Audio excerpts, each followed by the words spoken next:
이사야서 6장 8절에서 12절까지 우리 한 절씩 교독하도록 하겠습니다.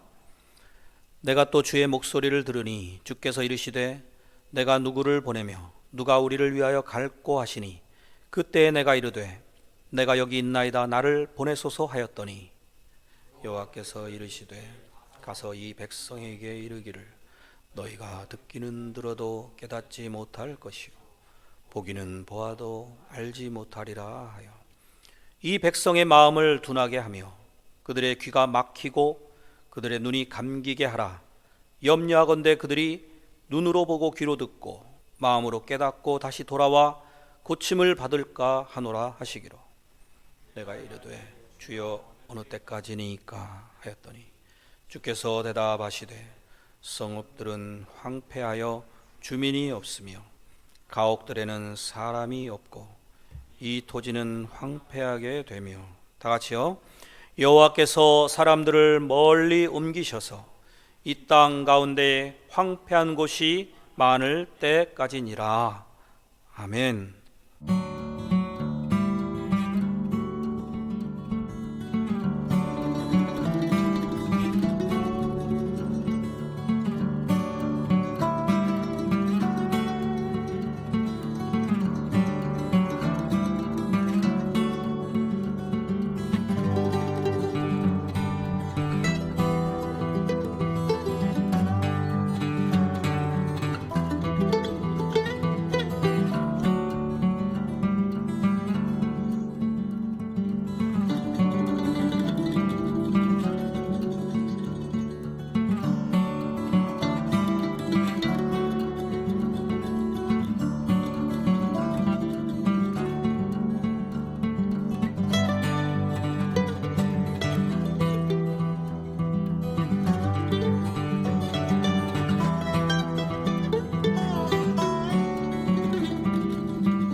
할렐루야. 어느 때까지 라는 제목으로 말씀 증거하겠습니다. 이사야서 6장은 이사야가 소명을 받는 소명장으로 아주 유명합니다. 무대는 성전이죠. 욥기서 우리 1장을 전에 살펴봤었는데요. 거기에서도 보면은 하나님과 천사들이 있는 가운데 천상회의가 벌어지는 장면이 있죠. 그것을 좀 우리가 연상하시면은 이 장면이 더 실감나게 느껴질 것입니다. 1절에서 3절까지 읽어드리겠습니다. 우시야 왕이 죽던 해에 내가 본즉 주께서 높이 들린 보좌에 앉으셨는데 그의 옷자락은 성전에 가득하였고 스랍들이 모시고 섰는데 각기 6 날개가 있어 그 둘로는 자기의 얼굴을 가리었고 그 둘로는 자기의 발을 가리었고 그 둘로는 날며 서로 불러 이르되 거룩하다 거룩하다 거룩하다 만군의 여호와여 그의 영광이 온 땅에 충만하도다 하더라. 이렇게 이사야 선지자가 본 환상인데요, 또 음성을 들었죠. 아주 특별한 경험이었습니다. 오늘 우리가 읽었던 본문 8절에서 또 이런 음성을 듣습니다. 내가 누구를 보내며 누가 우리를 위하여 갈꼬.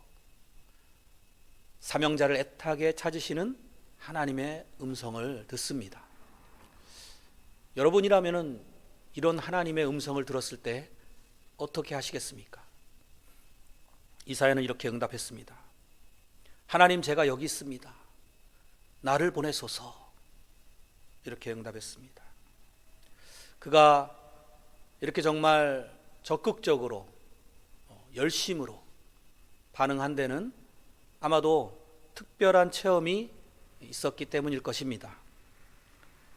이제 하나님의 어미하심, 그 놀라운 임재를 경험했을 때 그는 먼저 자기 자신이 죄인임을 발견하고 화로다 나여 망하게 되었도다, 이렇게 고백을 합니다.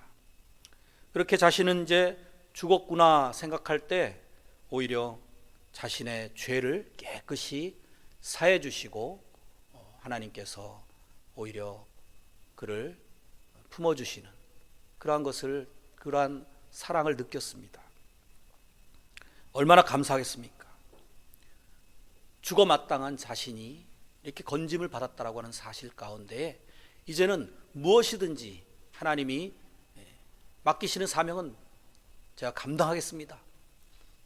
이러한 열정과 호기가 넘치지 않겠습니까? 무엇이든지 다 감당하려고 하는 준비가 되었던 것입니다. 그 장면도 한번 보겠습니다. 5절부터 7절까지입니다. 그때 내가 말하되 화로다 나여 망하게 되었도다. 나는 입술이 부정한 사람이요 나는 입술이 부정한 백성 중에 거주하면서 만군의 여호와이신 왕을 배웠음이로다 하였더라.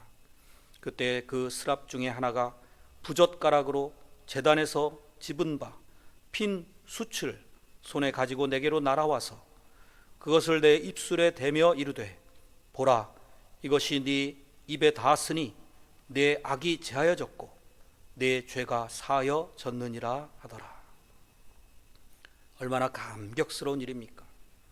우리도 역시 예수님을 믿고 죄 사함을 받았을 때에 그 순간에 너무나 감격하고 감사해서 무엇이든지 하나님께 영광 돌리며 하나님이 맡기신 사명은 감당하며 살아야겠다, 이런 시절들이 있지 않았습니까?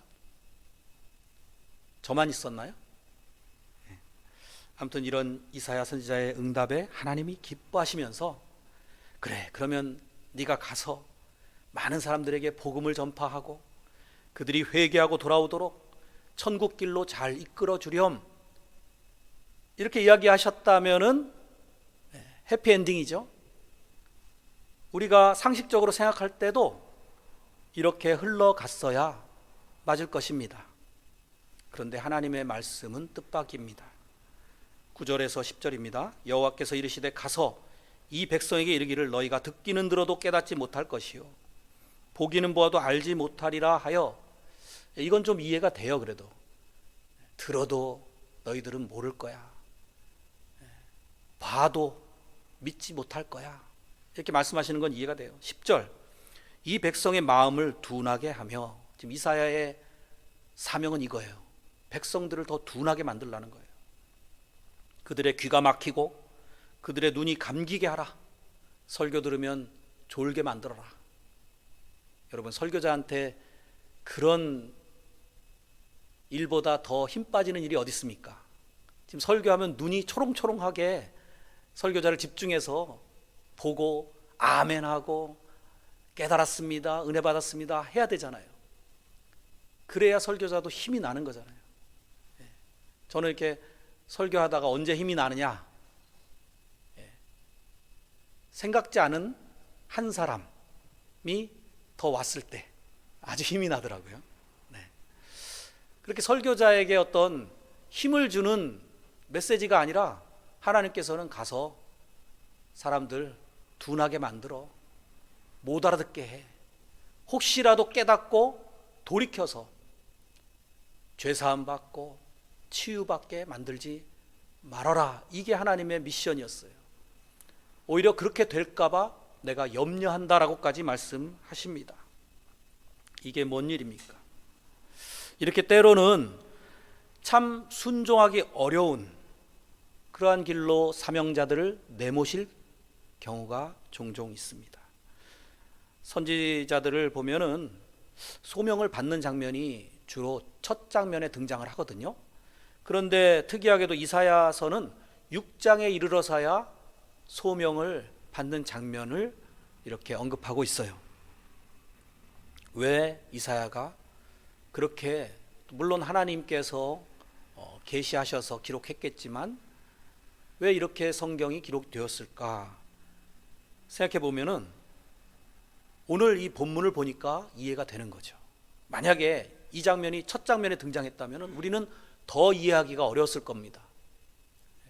하나님이 사람들이 지옥 가기를 바라시나? 구원하기를 좋아 안 하시나? 아마 이러한 생각이 먼저 들었을 거예요. 그런데 우리는 앞서서 1장에서 5장까지를 지금 다 봤잖아요. 그래서 이게 성경을 순서대로 보는 것도 굉장히 중요하고요.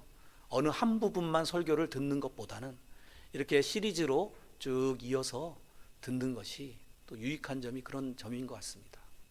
1장에서 5장까지 우리가 살펴봤을 때 우리 인류가 얼마나 하나님 앞에 범죄했으며 매를 맞아 마땅하며 죽어 마땅한 인생들인가 철저히 낱낱이 우리의 죄성을 들여다보았습니다. 그런 배경 이해를 가지고 오늘 6장을 보고 있기 때문에 그래, 하나님께서 이렇게 말씀하실 만도 하다, 오죽하시면 이렇게 하셨을까, 마치 너 호적에서 파버릴 거야 라고 말씀하시는 부모님처럼 내 자식이 아니야 라고 역정을 내시는 그러한 부모님처럼 하나님의 마음이 오죽했으면 그러셨을까. 나 같았으면 아예 그냥 다 멸절시켜 버리겠다 라고까지 하는 생각이 들지 않을까요? 이사야서 1장에서는 소도 주인을 알고 나귀도 주인의 구유를 알건만 내 백성 이스라엘은 나를 모르고 거역하고 떠나갔다 라고 말씀하시잖아요. 그러니까 굉장히 이 백성들에 대해서 안타까워하시면서 그들이 회개하고 돌이키기를 바라셨던 그 하나님께서 오늘 6장에 이르자 이제는 그들이 알지 못하게 하라, 더 이상 그들이 고침받고 회개하고 돌이킬까 내가 염려스럽다라고까지 말씀하시는 하나님의 마음을 헤아려 봅니다. 정말 하나님께서 보실 때 진노하심이 극에 달했구나, 최고조에 이르렀구나 하는 것을 깨닫게 됩니다. 하지만 그렇더라도 이사야 선지자 입장에 한번 생각해 보십시오. 이런 메시지를 들었을 때 너무나 난감했을 것입니다. 제가 여기 있습니다, 저를 보내주세요 라고 호기롭게 답변했을 때는 이런 사명을 기대하지는 않았을 거예요. 가서 사람들이 설교를 듣고 무슨 말인지 이해 못하게 만들고 눈을 감게 만들어라, 천국 가는 길을 못 찾게 헷갈리도록 비유를 들어라, 잔뜩 어렵게 설교해라, 뭐 이런 식으로 말씀하시니까 참 난처하고 또 충격적이었을 것입니다. 그래서 이사야 선지자가 이렇게 묻습니다. 오늘 제목이기도 하죠. 주여 어느 때까지니까. 난처했습니다만 하나님의 의지가 너무나 확고부동한 것을 느꼈기 때문에 그것을 돌이킬 지키시라고 하나님 그렇게 하시면 안 됩니다, 이런 얘기는 못하고 어느 때까지입니까? 신락 같은 한 줄기 희망을 가지고 그래도 그게 그렇게 길지는 않겠죠? 하나님? 뭐 이런 식으로 여쭈어봤을 겁니다. 그런데 하나님께서 그러한 기대감을 여지없이 무너뜨리시면서 쐐기를 박으십니다. 11절에서 12절입니다. 주께서 대답하시되 성읍들은 황폐하여 주민이 없으며 가옥들에는 사람이 없고 이 토지는 황폐하게 되며 여호와께서 사람들을 멀리 옮기셔서 포로가 되게 하신다는 거죠. 이 땅 가운데 황폐한 곳이 많을 때까지니라. 갈수록 태산입니다. 이런 말씀들은 우리가 건너뛰고 싶지 않나요? 그러한 솔직한 감정들을 가지고 성경을 읽을 필요도 있다고 생각합니다. 그게 우리의 본성이라는 것을 성경에서는 아주 곳곳에서 신랄하게 밝혀주고 있습니다. 위대한 믿음의 인물들에게서 특히 그러한 모습들을 발견하면 사실은 위로가 됩니다. 아, 내가 이상한 게 아니구나 하고요. 예를 들면 믿음의 조상 아브라함한테 아들 이삭을 바치라고 하시는 거, 이거 이해되십니까? 물론 아브라함은 순종했습니다. 하지만 모세를 보십시오. 애굽에 가서 동포들을 구하라고 하니까 저는 입술이 둔합니다, 보낼 만한 자를 보내소서, 이렇게 머뭇거리고 발뺌을 하는 것을 봅니다. 요나 선지자는 아예 명령을 어겨버리고 도망을 쳤습니다. 욥의 경우는 하나님을 대놓고 원망하지는 못하겠으니까 자기가 태어난 날을 저주합니다. 욥기서 3장 1절 이하에 그 후에 욥이 입을 열어 자기의 생일을 저주하니라. 욥이 입을 열어 이르되 내가 난 날이 멸망하였더라면, 사내 아이를 베었다 하던 그 밤도 그러하였더라면. 11절입니다. 어찌하여 내가 태에서 죽어나오지 아니하였던가? 어찌하여 내 어머니가 해산할 때에 내가 숨지지 아니하였던가? 어찌하여 무릎이 나를 받았던가? 어찌하여 내가 젖을 빨았던가? 여러분, 생일 축하는 해봤어도 생일을 저주해 보셨습니까? 얼마나 지금 극한의 상황에 내몰렸는지 느껴지시죠? 다윗도 마찬가지입니다. 답답한 심정에 이런 시를 지었습니다. 시편 13편 1절 여호와여 어느 때까지니까 나를 영원히 잊으시나이까? 주의 얼굴을 나에게서 어느 때까지 숨기시겠나이까? 나의 영혼이 번민하고 종일토록 마음에 근심하기를 어느 때까지 하오며 내 원수가 나를 치며 자랑하기를 어느 때까지 하리이까? 짧은 구절에 어느 때까지가 4번이나 나오고 있어요. 여러분도 이런 경험 해보셨습니까? 지금 현재 진행형이신 분들도 계시리라고 봅니다. 난 왜 이렇게 되는 일이 없을까? 이 고난의 끝은 도대체 언제일까? 언제쯤 나도 저들처럼 웃을 수 있을까? 오늘 말씀 속에서 우리가 먼저 첫 번째로 깨달을 것은 하나님의 작정하신 기한이 있다라는 것입니다. 그 기한은 첫 번째로 심판입니다. 성경은 종종 하나님의 때에 대해서 말씀을 합니다. 노아와 그 가족 8식구가 구원을 받았던, 그리고 온 인류가 심판을 받았던 대홍수 사건이 대표적이죠. 창세기 6장 3절 여호와께서 이르시되 나의 영이 영원히 사람과 함께하지 아니하리니 이는 그들이 육신이 됨이라. 그러나 그들의 남은 날은 120년이 되리라 하시니라. 방주가 완성될 때까지, 하나님이 심판하실 때까지 120년 동안 노아가 가만히 있질 않았죠. 이사야 선지자처럼 하나님의 심판의 때에 대해서 열심히 선포했습니다. 당시엔 오늘날 같은 뉴스 매체가 발달하지는 않았지만 120년 동안이면 전 세계 모든 사람들이 다 이 메시지를 들었을 것입니다.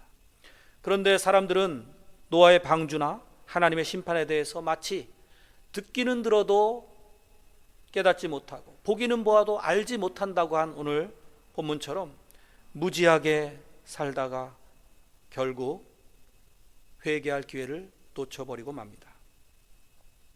이스라엘 백성들에 대해서도 하나님께서는 기한을 정하신 거예요. 오랜 시간 동안 인내하시면서 선지자들을 보내셔서 계속해서 경고를 하셨죠. 하지만 이스라엘은 듣지 않았습니다. 우리는 그들의 결말을 너무나 잘 알고 있습니다. 바벨론 느부갓네살 왕이 쳐들어와서 정복당하고 사람들은 너무나 배고프고 굶주린 나머지 인육을 먹기도 했다라고 하는 처참한 기록도 있고요. 이스라엘 왕은 눈이 뽑혀서 포로가 되고 수많은 백성들이 죽임을 당하고요. 이스라엘은 그야말로 황폐해졌습니다. 그때까지 수많은 선지자들이 경고를 했던 것이죠. 예수님께서도 이런 심판의 때에 대해서 경고하신 말씀이 있습니다. 누가복음 21장 5절 이하에 어떤 사람들이 성전을 가리켜 그 아름다운 돌과 헌물로 꾸민 것을 말하며 예수께서 이르시되 너희 보는 이것들이 날이 이르면, 이게 이제 때가 이른다는 거죠. 심판의 때가 있다는 것입니다. 돌 하나도 돌 위에 남지 않고 다 무너뜨려지리라. 이 일이 실제로 AD 70년경에 티투스 장군이 쳐들어왔을 때 일어났습니다. 사람들을 잡아 죽이고 포로로 끌고 가고 했습니다. 예루살렘 성전에 금가루도 다 벗겨내고요. 그러니까 돌 위에 돌이 안 남는 거죠. 그 안에 숨겨진 모든 보화를 다 가져가려니까 철저히 다 부셔뜨렸던 것이죠. 역사학자 요세푸스라는 사람에 따르면 100만 명이 넘는 사람이 죽임을 당했다고 합니다. 이쯤에서 우리 오늘 본문이 위치하고 있는 그 시점을 다시 한번 생각해 보겠습니다. 1절, 우시야 왕이 죽던 해에 내가 본즉. 이사야가 소명을 받은 때는 우시야 왕이 죽던 시기입니다. 우시야 왕은 약 52년간 이스라엘을 다스렸는데요. 남유다를 다스렸죠. 남북한으로 이렇게 갈려 있을 때, 이 시기는 최고의 전성기는 아니죠. 다윗 시대가 있고 솔로몬 시대가 있으니까요. 하지만 그런대로 경제적으로 부유하고 부강하던 시기입니다. 정치 군사적으로도 안정된 시기였습니다. 겉으로는 그럴듯해 보였어요. 하지만 속으로는 골마 있었죠. 죄로 인해 죽을 병에 걸려 있었던 상태입니다.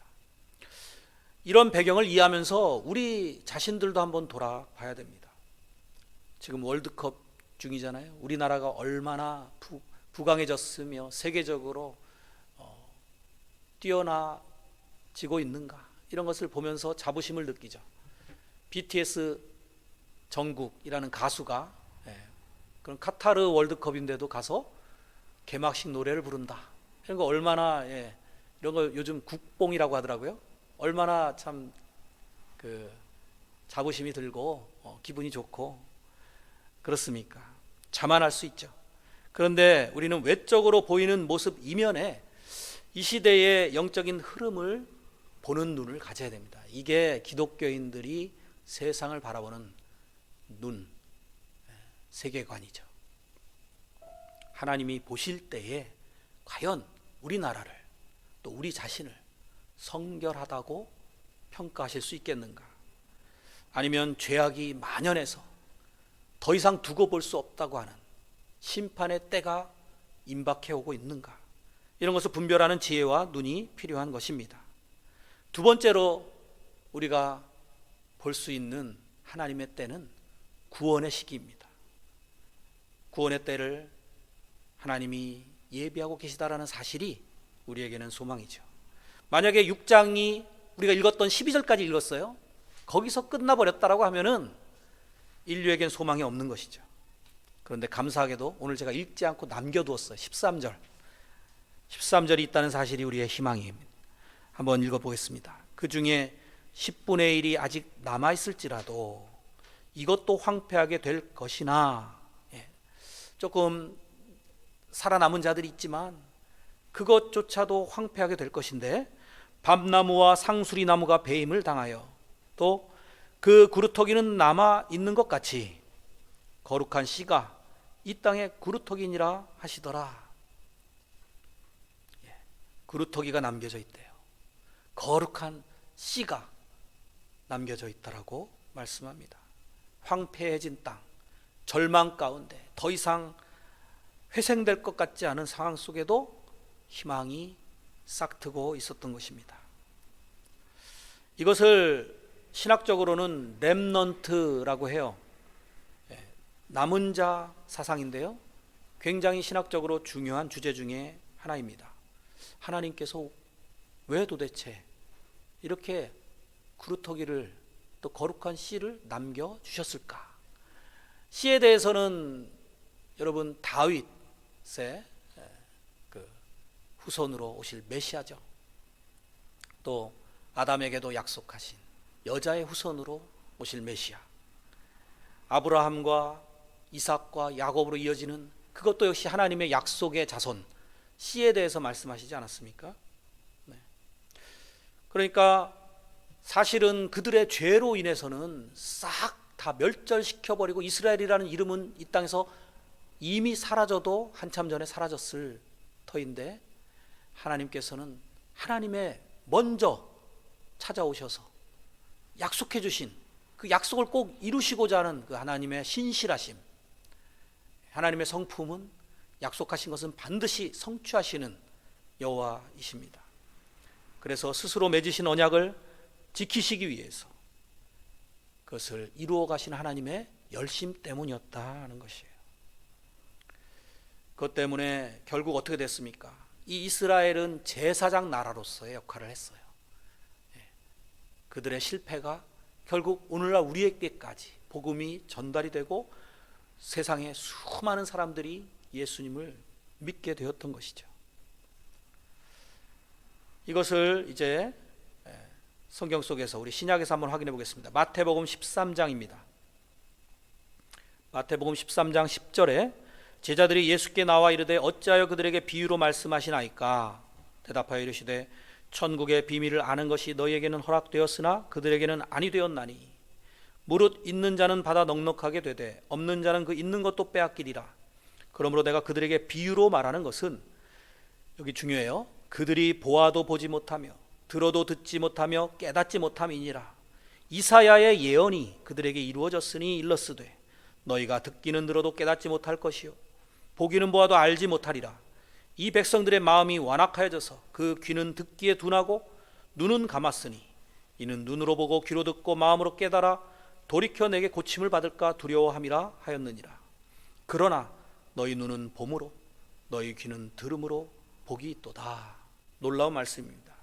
오늘 이사야 선지자에게 참으로 괴이한 사명을 내리신 줄로 알았던 그 하나님의 말씀은 사실은 700여 년 후에 예수님께 이르러서 성취가 되는 것을 보게 됩니다. 우리의 시각과 하나님의 시각의 차이가 얼마나 큰지, 하나님의 계획이 얼마나 원대하신지 그걸 알 수가 있죠. 이 말씀은 예수님께서 이제 씨 뿌리는 비유를 하신 끝에 제자들과 비유에 대해서 이렇게 나누신 말씀이죠. 그러한 맥락에서 우리가 씨 뿌리는 비유도 생각해 보면, 우리가 보통 생각하기는 돌짝밭, 또 길가, 가시떨기밭 이런 게 아니라 내가 옥토가 되어가지고 하나님의 말씀을 잘 받아서 30배, 60배, 100배의 열매를 맺어야지 보통 이렇게 이해를 하잖아요. 그런데 오늘 이 비유를 통틀어서 보니까 우리는 봐도 알 수가 없고 들어도 깨닫지를 못하고, 한마디로 우리가 돌짝밭이고 길가고 가시떨기 밭이라는 거예요. 우리는 옥토밭이 스스로는 될 그 능력이 없는 사람들이라는 겁니다. 이 불가능한 일을 농부이신 하나님께서 갈아엎으시고 새롭게 해주실 때 가능하다라는 거예요. 그래도 거기서 좀 그래도 너희들은 보니까 복이 있다라고 말씀하셨잖아요. 그렇게 그 예수님을 보았고 예수의 말씀을 들었던 제자들은 그래도 조금 나은 밭이었을 거 아닙니까? 그래도 좀 옥토에 가까웠을 거예요. 그러한 자들조차도 한번 어떤 열매를 맺었는지를 생각해 보십시오. 예수님을 팔아먹었어요. 부인했어요. 도망쳤습니다. 그게 그들의 열매였지 않습니까? 마태복음 11장에 가보시면 세례 요한이 감옥에서 하는 말이 있습니다. 여러분, 감옥에 갇힌 상황이 바로 황폐해진 상황 아닙니까? 사방이 막힌 상황이에요. 도대체 언제까지입니까? 하는 상황 가운데 세례 요한이 있었습니다. 그곳에서 낙심과 절망을 이렇게 표현했습니다. 마태복음 11장 2절에 요한이 옥에서 그리스도께서 하신 일을 듣고 제자들을 보내어 예수께 여짜오되 오실 그이가 당신이오니이까 우리가 다른 일을 기다리오리이까.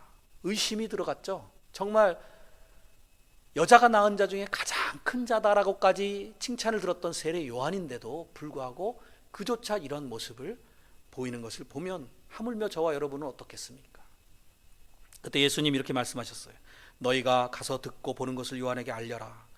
맹인이 보며 못 걷는 사람이 걸으며 나병 환자가 깨끗함을 받으며 못 듣는 자가 들으며 죽은 자가 살아나며 가난한 자에게 복음이 전파된다 하여라 그러셨어요.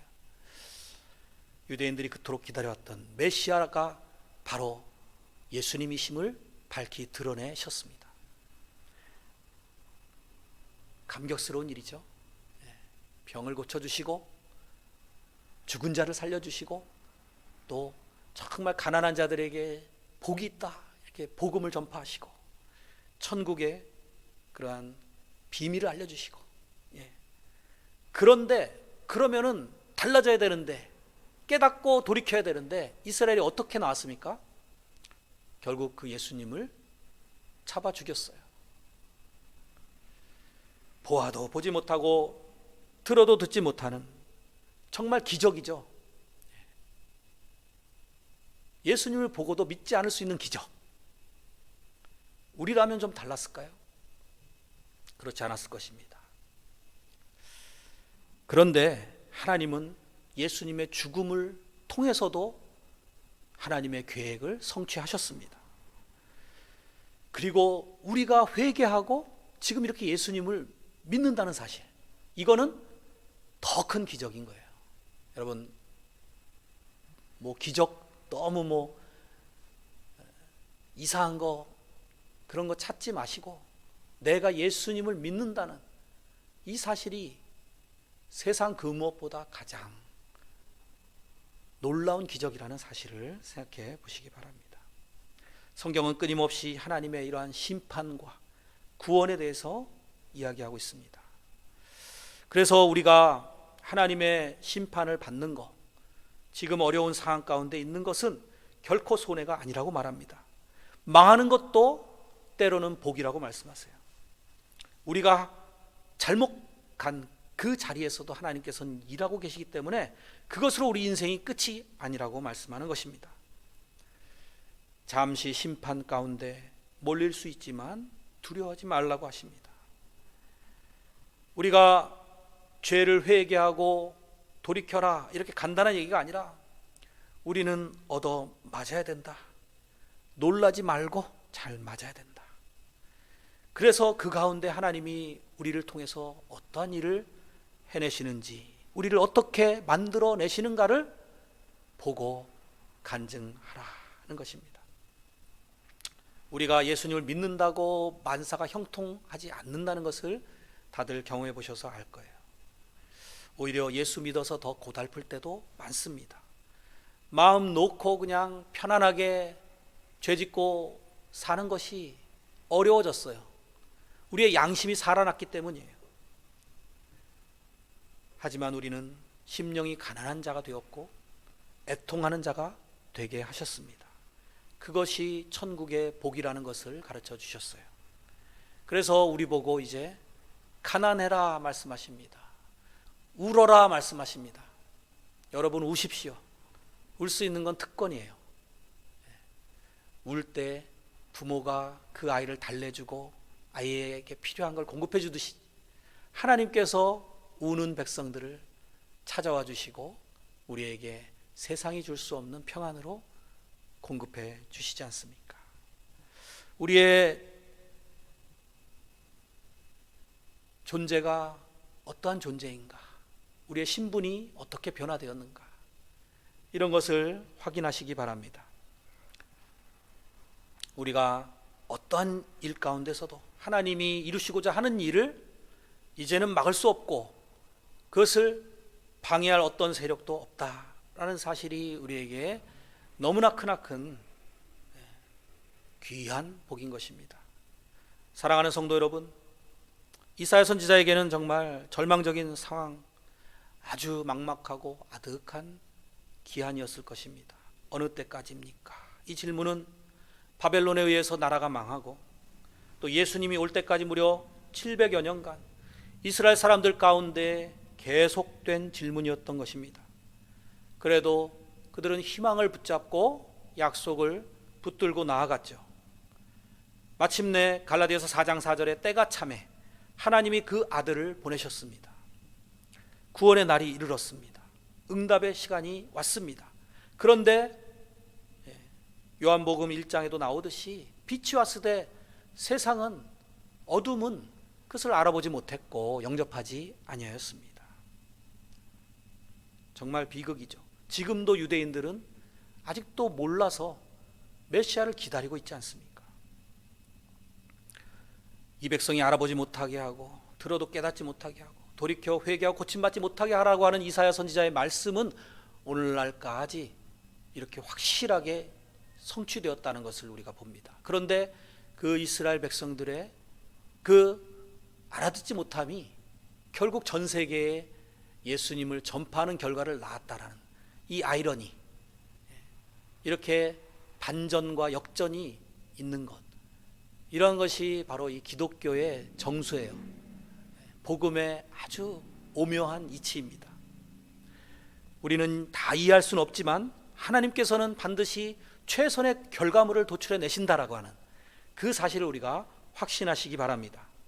도대체 나에게 이 심판의 때가, 이 형벌의 기간이, 이 고난의 시간이 언제 끝납니까? 이러한 물음은 이제 천국의 때를 기다리는 질문으로 바뀌어야 할 줄로 믿습니다. 이제 하나님의 때가 언제 이를까요? 기대감을 가지고 살아가십시오. 천국의 때를 소망으로 바라보십시오. 심판의 때가 역전되어 이제는 우리에게 희망의 때로 전환되었습니다. 이제 역사의 소명 가운데 미래의 성취를 바라보시면서 묵묵히 오늘을 살아내시는 저와 여러분이 되시기를 축원드립니다. 하나님이 우리를 만드시고 우리는 우리를 거부했지만 하나님이 우리를 새롭게 회복시키십니다. 그 회복은 하나님께서 새로운 창조로 반드시 기어코 이루어내시리라고 성경은 가르치십니다. 그 과정에서 우리에게 자유를 주셨기 때문에 우리 마음대로 행할 수 있는 그러한 권리가 있습니다만 그 자유를 어디에 쓰시렵니까? 그 자유를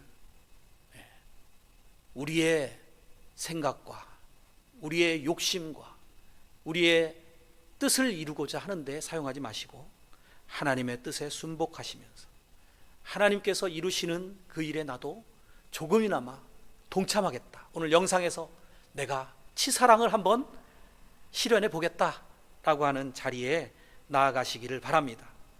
우리의 잘못된 선택조차도 다 하나님이 포함하셔서 그것을 궁극적으로 승리를 이루어내신다는 이것이 바로 성경의 구원입니다. 예수님께서는 우리가 죄인일 때 찾아오셨습니다. 우리가 깨닫지 못했을 때에 우리를 살려주셨고 회복시켜 주셨습니다. 그리고 부활로 우리를 새롭게 이루어 주셨습니다. 이렇게 우리를 이끄신 그 주님의 놀라운 축복 가운데 이제 거룩한 예수님을 닮은 성품을 이루어 가시고 그래서 영원한 하늘나라에서 주님과 함께 살아갈 그날까지 우리를 이끌어 가실 주님을 찬양합시다. 예수로 사네라는 찬양 부르고 기도하는 시간 갖겠습니다.